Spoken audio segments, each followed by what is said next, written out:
কুমিল্লার সাবেক এমপি বাহাউদ্দিন বাহার এবং তার মেয়ে কুমিল্লা সিটি কর্পোরেশনের সাবেক মেয়র তাহসিন বাহার সূচনা ভারতে পালিয়েছেন। বর্তমানে বাবা মেয়ে কলকাতায় এক রাজনৈতিক নেতার আশ্রয়ে রয়েছেন। তবে কখন, কিভাবে, কোন পথে তারা পালালেন তা নিয়ে চলছে ব্যাপক আলোচনা সমালোচনা। এলাকাবাসীর প্রশ্ন, তাহলে বাহার সূচনা কি কুমিল্লাতে আত্মগোপনে ছিলেন? তারা কিভাবে সীমান্ত পার হলেন? তার মেয়ে সূচনা কিভাবে ভারতে গেলেন? সূত্র বলছে, অন্তত 10 দিন আগে কুমিল্লার সাবেক সংসদ সদস্য আকম বাহাউদ্দিন বাহার চোরাই পথে ভারতে পাড়ি জমান। শনিবার বিকালে কলকাতায় বাবার কাছে পৌঁছান কুমিল্লা সিটি কর্পোরেশনের অপসারিত মেয়র তাহসিন বাহার সূচনা। এর আগে বৃহস্পতিবার রাতে কুমিল্লার বুড়িচং উপজেলার চরানল সীমান্ত দিয়ে সীমান্ত পার হয়ে ভারতে পৌঁছান সূচনা। পরদিন শুক্রবার তিনি ফেসবুকে সচল হন।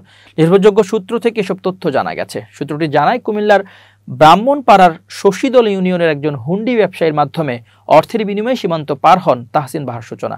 তার সীমান্ত পার হওয়ার একটি ভিডিও কলের ছবি ইতিমধ্যে ভাইরাল হয়েছে।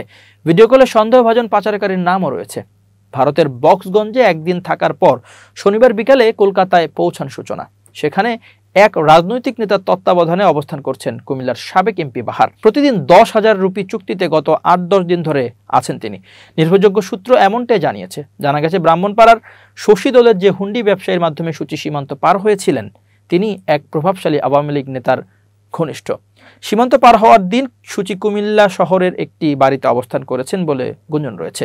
বৃহস্পতিবার রাত 11টার দিকে সূচনা সীমান্ত পার হয়ে বক্সনগরের একটি বাড়িতে ওঠেন। সেখান থেকে তার ছবি ইতিমধ্যে ভাইরাল হয়েছে। ছবি কেন প্রচার হলো, এ নিয়ে সাবেক এমপি বাহার কলদাতাকে ধমকিও দেন। সাবেক এমপি বাহারের একটি ছবি সোশ্যাল মিডিয়ায় ভাইরাল হয়েছে। এতে দেখা যায় তার মাথায় চুল নেই এবং সোনালী রঙের দাড়িও নেই। তার মুখে ছোট সাদা রঙের দাড়ি রয়েছে।